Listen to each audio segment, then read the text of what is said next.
Our hymn of the day is God the Sculptor of the Mountains. The words are by the Reverend John Thornburg, and the music is by Amanda Husberg. John Thornburg was commissioned to write the text in 1994 in honor of the Dean of SMU's Perkins School of Theology. Thornburg served 22 years as pastor at Dallas's North Haven United Methodist Church. Author of well over 150 music texts, his trip to Alaska inspired God the Sculptor. Thornburg tells us, quote, "I got the commission just before traveling to Alaska. When I got home, I disciplined myself on paper to write God the ... and then to see how many things I could name." His text catalogs several images of God's actions, tying them together theologically. The text is set to a wonderful gospel tune by Amanda Husberg. Of her 286 hymn tunes, this is her most popular. When I first heard it, I immediately thought of a Broadway show tune, and obviously her proximity to Broadway being in Brooklyn and her gospel heritage have combined to bring this hymn to life. But let Father John Nunes, pastor of St. John the Evangelist Lutheran Church in Brooklyn, tell her story.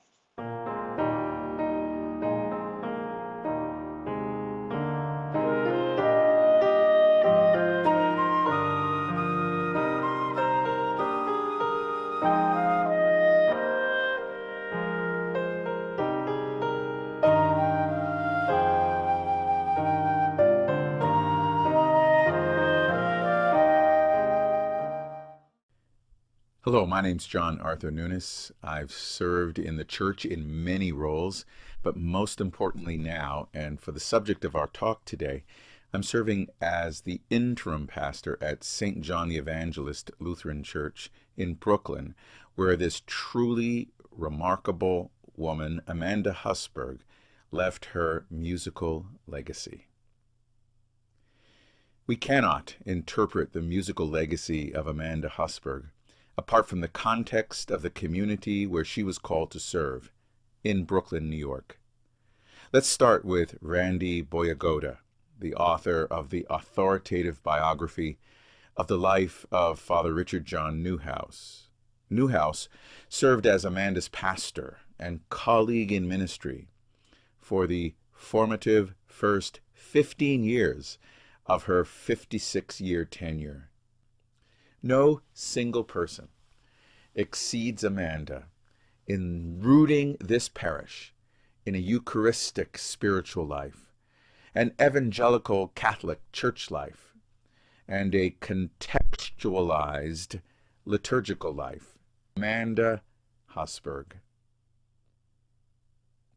She was not only a church musician, but Amanda was a model of the Christian life and what it meant to serve vocationally.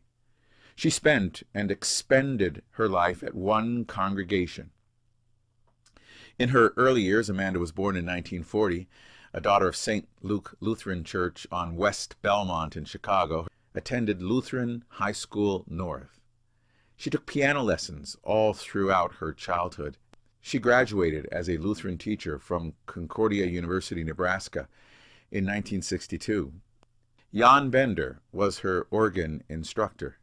Amanda was called to a congregation in New Jersey in 1962, but she served there only a little bit over a year.